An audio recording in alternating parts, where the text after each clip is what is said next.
Today, family and friends and people nationwide are mourning the loss of Dexter Scott King, the youngest child of civil rights activist Dr. Martin Luther King Jr. Dexter Scott King passed away yesterday at 62 years old after a long battle with prostate cancer. He was the chairman of the board for the Martin Luther King Jr. Center for Nonviolent Social Change. Today, the King Center CEO, Dr. Bernice A. King, gave an emotional memorial of her brother. This is perhaps the hardest thing for me to do. I love you, Dexter.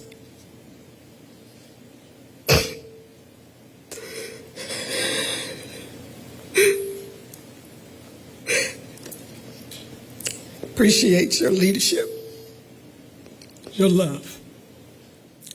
This year, I was able to spend some very meaningful and quality time with my brother.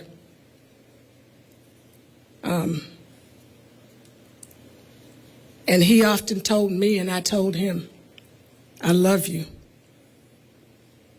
And he looked in my eyes and said, I'm proud of you and the work that you've been doing. So good to hear, but so hard to share in those moments, especially with family. The American Cancer Society projecting that more than 600,000 people will die from cancer this year, with prostate cancer being the #1 type of cancer diagnosed in new male patients. Tarek Miner's here now after speaking with a local doctor about the prominence of prostate cancer and ways to prevent it. Tarek? So lung cancer is projected to kill the most people this year, but prostate cancer is a close second killer, leading other kinds of cancer deaths. I spoke with a local doctor today who cannot stress enough the importance of detecting prostate cancer early because it can be treated effectively. After a 3.5-year battle with prostate cancer,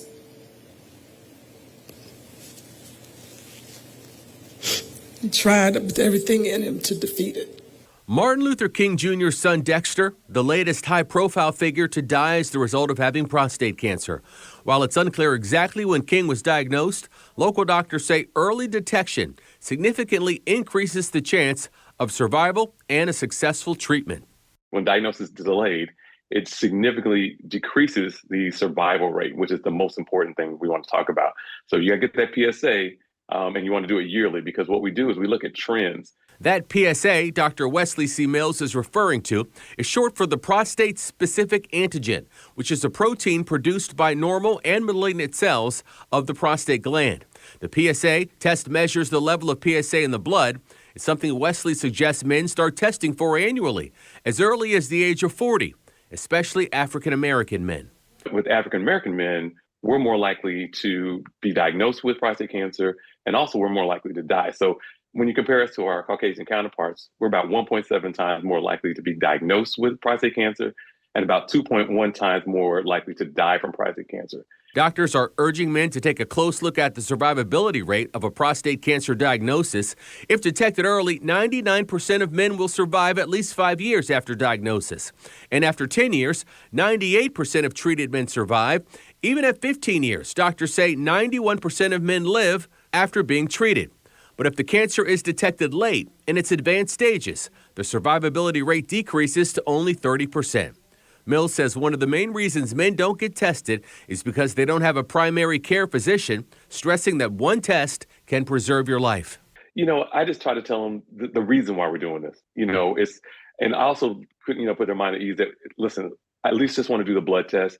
If we find something, then, we may need to do the exam later, but the main starting point is the blood test. It's, non-invasive, it's easy.